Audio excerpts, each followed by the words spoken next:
nga tuyogera mbadde manyi otandikira. Ndibadde simanyi nti wentandikira mbadde manyi ogenda maaso. Okay.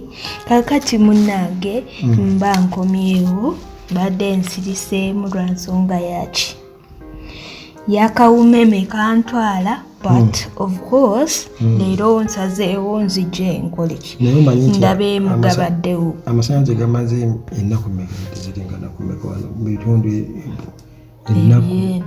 ennaku sinnya ttaano nga tekuli masannyalaze.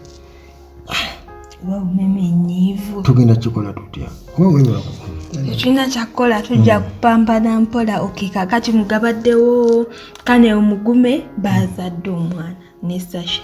Nze nali manyi kane omugume bayawukanayo. Nange nali manyi bayawukanayo omwana wuwe. Addaaki nga lwaki ate kati bwagamba nti abatali bali ku TV eno nga bagira munange bazadde omwana era kane yapostinze ku X gundi ye ne nga studde baby ne Sasha yapostinze nga ali lubuto n'agamba we are now for what and what. Badde balinayo firstborn then ne bafuna n'owokubiri kati they are 4, 2 adults and 2 babies. naye nga akakasa bazadde mwana mulenzi muwala kingamba akakasa akakasa nti maybe bakakasa nti omwana waabwe badde ki banga tavangayo omukazi kugamba nti abo be bagamba nedda oba omusajja naga nti ki ekyo oba omukazi affairs bwe zaggwa n'akola ki ne bamukebera nga tali lubuto ne batandikira oba ayinza okuba kale ng'ena ayenda eno naye ng'embuto azifunamu bba kirabika balina kyebamu mwe waliyo n'abakyala bali mu bufumbo ng'embuto yazifuna bbali eva bambi nga tazifuna mu musajja yokanga omusajja alabirira bijja. Okay, kakati ono omuvubuka gwe nabagamba Juze yali awoza sema mama Fina nja mukola ntya banaye abaana tugenda kuswaza nnyo bazadde baffe tugenda baswaliza ddala. Ebintu ebimu nga tunabyogera nabikola. Let's first think of our parents. Let's first think of biki bye bagenda okuyitamu nga gwe omaze okukola byokoze. Jjukira omuvubuka bamufata bamukwata kati mu taata we bambi yavuddeyo afukamiridde mama Fina munange sonyiwa omwana. Kani imagine muzadde okutuuka kufukamira nga fukamira ku lulwo naye nga byonna wabikola nga tolowooza nti buliriza n'abazadde nabo balina kugamba akajanja akatakolaki akatategeerekeka. Kakati nze nzaala omwana agenda afuma mama Fina nga nze ngenda afukamirira mama Fina ogenda afukamirira muleka ne bamusiba n'atuuka abase muntu kati bwe bamwerabire naku kino abaana babateeka eyo ntuukayo ngenda bwe mba nga nsobodde tumanyi omwana ayinza obba alina byabadde bwe mba njogerezeganyizaako ne mama Fina sympathy teyali gijje mu kuba nti nze nfukamire wabula nsobola bwe mba nga nkoze kinene nnyo nja kgenda njogerezeganye naye ategeere nti ono omwana oba ava mu famire y'abantu nti tasiga nti ali awo nti oyo yakulanga teyazaalibwa bantu then kati bwe babeera bamusibye akimanyi nti bamusibe busibi naye afeeyo just kumanya nti wayo omwana bayindi bamusibye mba bamute nenze sijja mugamba nti omwana musonyiwe nga adda ku gundi ng'avuma abantu nga nze ngamba nti bamusonyiwe. Muleka ne bamusiba osalire emyezi gye bamukaaga n'avaayo mu kkomera nga bamusiba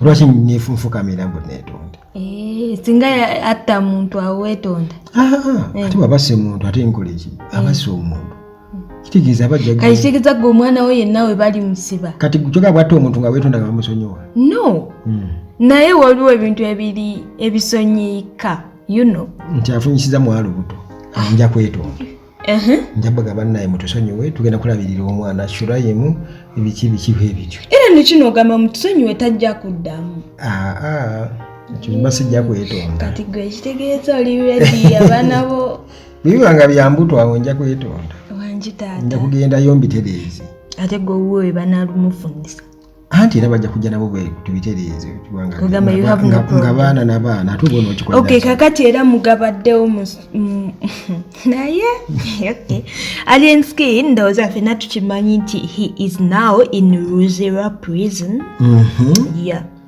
era ndowooza agenda beerayo for two weeks, right? Because mpaka nga 9 December. So 2 weeks from now. Simanyi, yeah, it could be 2 weeks from now. No, more than 2 weeks. Nibagambe bamusazeeko enviiri. Bamusazeeko That is so bad. Ate mukomera ogenda n'obeera n'osigaza enviiri. Ndijukira aneno ku bya pressure. Bakusaza nakawalaata. Bambi omusajja nga dreadize azikuze. Ate basasa jirita. Naye enviiri z'omuntu zinnuma nnyo. I don't know why. Bamuvunaana gwa ate nze omusango era by the way, I also thought bamuvunaana binene ebyokugenda mu ddwaliro simanya mbu ne mu ddwaliro yakubirayo dokita bayombye bakyankalanyizza but tugenda owulira bamuwoleza simanya kubba simu iPhone Pro 15. Ekyo yali akola kyaki because kyemanyi Alienskin has his money ayina sente totandika yakola bwe yakola hitize ya Alienskin yakola nedda kati kankubulire Alienskin yakola ababbi eggwanga lino kankubulire ababbi eggwanga lino dikaliza bebasinga esente era mu ggwanga lino nenda bakyalibba kakati omuntu wabanga mu nze kyenyinza okugamba enesiyinza wolereza bubbi but kyenyinza okugamba maybe bali bakola obafujjo baba neganza bakamiliyoni abo simana baani bali bakola fujjo ko mukubaya ejjukira abaana bayayinze kana kusimu katwala bwe bamala okubba amasimu kana kasimu katwala maybe ali enata shogera kunti obato katwala obachi owulira kuchira kibete egaali okimanyi kibete egaali okimanyi kakati abeegaza balina egaali zaabwe ab'emakindi balina egaali zaabwe makindi ensambya kati geto gundi ezo zirina gundi zaabwe anti zirina kakati batambulira mu gaali ezo kati bwe bagenda nga Alienskin alina omuyeeyo ogwo gumutambulirako balina engeri gye bayitamu ne bavuga eggaali gye bayita oba bakiyita batya ekyo gaali bayisa eggaali ne bagenda banyaga tosigaza kasimu tosigaza ki ne kamiyoni babirina bonna abo tosigaza kasimu tosigaza laptop kye bakusanze nakyo bakitwala kati babiripootingawo.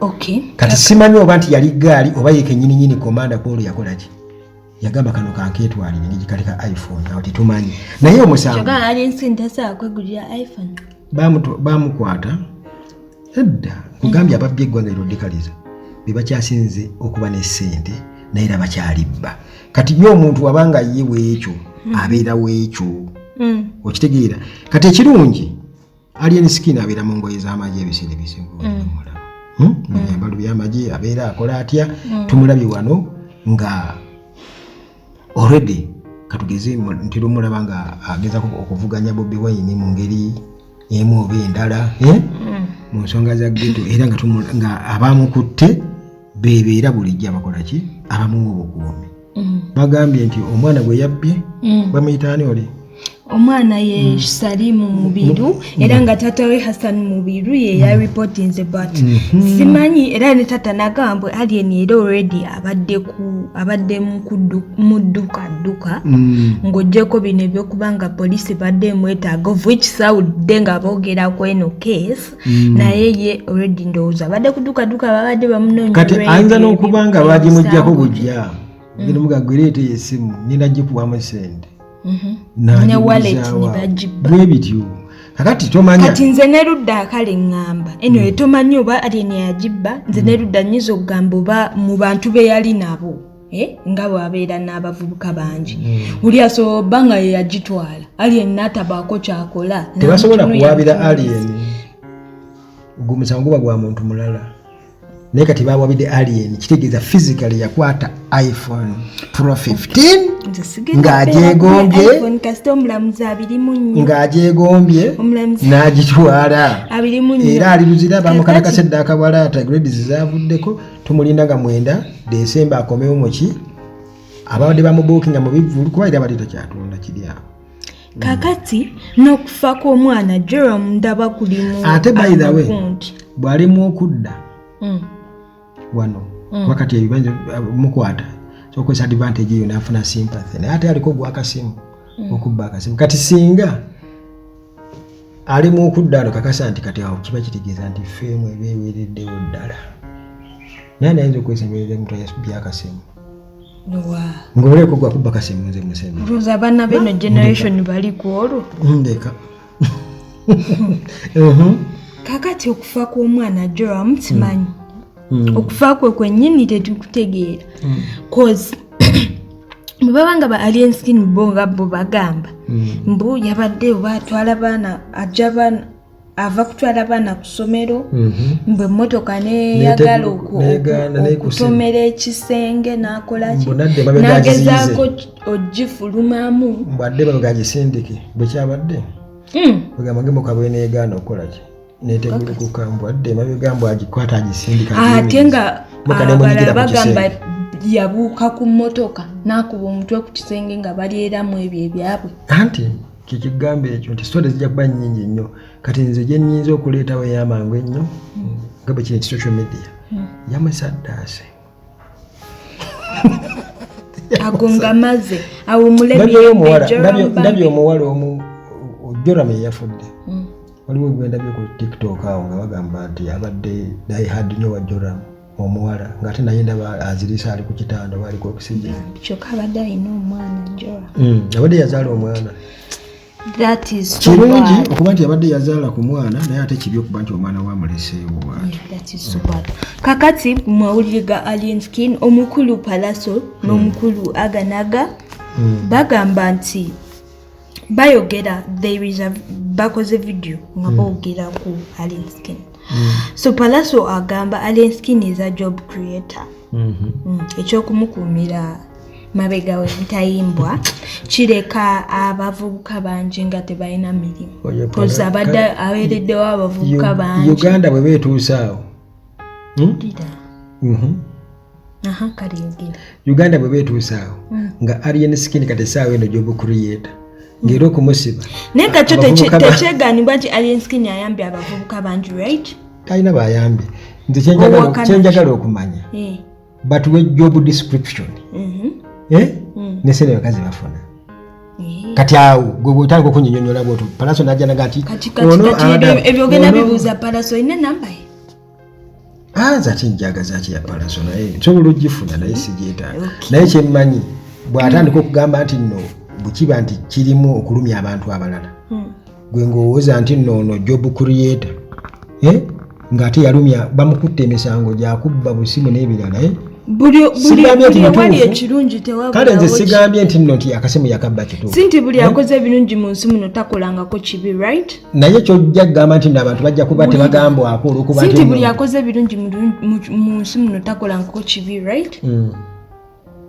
ekyo kyolina okikkiriza kati era buli mumu ku nsi kuno alina we yakolera ebibi Besigye ali mu kkomera kakati weight ya Besigye ku job creation ne alien skin bannasante gesebagala bonna babasiba baseya naye ng'ate nalabako ku mawulire omu nga Sebagala ali Kenya nga bamwereceivinze nga investor oba ogitegeera kakati abo bonna balozezzaako ku kkomera kati bwe ngamba ti alien skin job creator kati abavubuka bangi nnyo tebalina mirimu eno Uganda nfu bwefufu era abo abatalina pulaani be bayambye abantu lwansonga era abali waggulu tebasobola bayamba gavumenti yereetawo kakati ye Aganaga agamba nti akkiriza nti alien skin ali unfairly judged okubeera nga bamusibye si kirungi okuba nga bamusibye lwa phone theft era nga ye Aganaga agamba tikiyinza okuba nga bakompitita ba alien skin bebalina obujja era ndowooza nga be bali behind these accusations era nga asaba gavumenti to set alien skin free kubanga alien skin job creator era naye sente kenyini azifuna mu gavumenti kati bwe tuwogerera kati gavumenti emuleke kubanga bintu ebyo byabufuzi siwagira muntu oba mubbi kumugira Palaso yasinza okumalamu amaanyi mu alien skin job creator ayinza obba nga alina byamanyiko ebimu alien skin byakoze jjukira yamukubako jjukira ati yamukuba era alimu akatenga ako kyakandoza eŋŋomi ze bamukuba zezikyakola naye teyeyakuba alien skin teyakola ki teyazza by the way palaso bwekyali alisikenti teyamuddiza bwekyali naye kali kwegamba agonga mazzi njaga komyawo obanga mwenda obanga waliwo ekipya ekizi era nkwegayiridde bikomyewo nga mwenda eyo bikunyiziza nnyo amakulu ebyo yes tebiyina nze nkunyumya kakati naye Mugombe in Nansana municipality LC eyo gye yafesingidde taata w'omwana n'omutabani nga taata azze okulopa omutabani ng'omutabani yeebaka ne mukyala we yali badde step mother we ow'emyaka 24 taata wa myaka 5 mama omwana wa myaka 3 step mother wa myaka 24 era nga taata agamba oyinza otya okwebaka gwe n'ennyoko how can you omukazi wa myaka 24 omwana wa myaka 3 omukazi agamba ti omwana ye yamuyita ndowooza alina bye yamulimbalimbaawo omwana ndowooza bambi omwana maama n'agendayo bw'omama olwatuuka eyo omwana taata ne mutabani basinga omuwala obukulu nakolaki namukwata obulabe nakolaki yamuyita nti maama jangu olabe nayebaka naye munange naye omwana nti ye Walusimbi taata ye David Ssekabira omwana ye Shafiku Walusimbi nga ne maama owa24 ye Christine Ndagire kakati ye omukulu Walusimbi akkiriza having sex with the mom, with the step mom, naye nga kyagaana nti it wasn't forced. Bakkaanya. Kitegeeza nti bakkaanya. Era omwana n'agamba nti eyo yali revenge. Revenge. Mbu taata we naye yali ayagaddeko ku girlfriend we. Kakati local chairperson weeyo Sarongo Kamya yagezezaako yalwanye nnyo n'abantu bano kuba nti nange engeri gye puleno story kitegeeza wabaddewo vulugu mungi awo kola mwani baleeta cyankala nyaawo sajja atuyaponyaponye ne famire eno era n'amaliriza nga abarefarinze ku poliisi kubanga ye byamususeeko mugende ku poliisi gususeewo omulamuzi asooka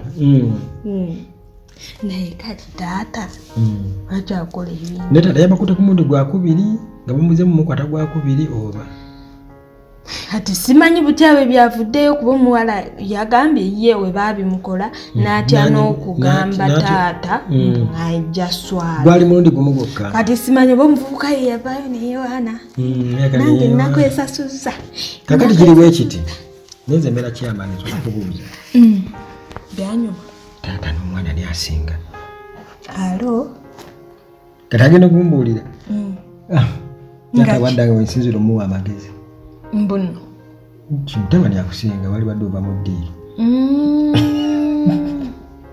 naye ate awo ne girlfriend muba mumuyita eyeyagalako ne taata simanyi kwata ebyo byakubawa taata yagenda n'akwata mugundi mu kiseke kya girlfriend wa mutabani we simanyi oba byatuuka eyo anti yakwana girlfriend wa mutabani we taata atambulira eyo muki mu nnamba ezo alina myaka 5 ate era bambi omwana w'omutunulira nga myaka 3 era atambulira mu 2 awo kati taata waba wa 5 taata alina atandikira era mu 3 kudda waggulu 3 kudda naye kati ate bw'abeera nga naye ali mu gaapu za mutabani beetwale taata ajja kuyiga mpola nti awembuuliza mbu makiyamaani kyowange taata n'omwana ani akolaki kujja Christine Ndagire Christine kyokumbuulire who is who mutabani kati ongambita taata nti nkubuulire kiveemu wali badde ova mu ddiiro genda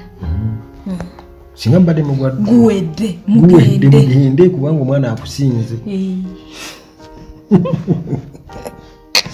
Okay, kakati nga maliriza ngenda maliriza n'omukyala Judith Babirye yatugambye ffe abakyala oba kale okay omukyala Judith Babirye yagambye nti omwana we ogenda n'omuzaalira e Canada.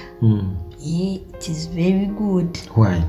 It is very good. If you want to secure a better future for your children and benefit from the opportunities Canada offers, ukitegeera.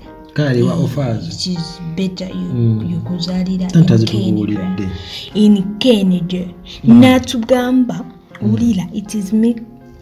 Nagamba kale visa esobola okutwalamu obudde to come out, but toyina kuwanika kubanga your decision ebeera nnungi eri obulamu bw'omwana wo olubeerera.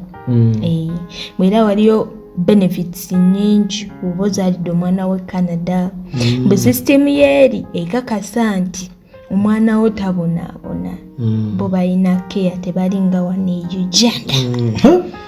Uganda obonaabona n'omwana wo naye nti e Canada ba offering a monthly financial support okuyamba omuzadde mu cost z'okukuza abaana.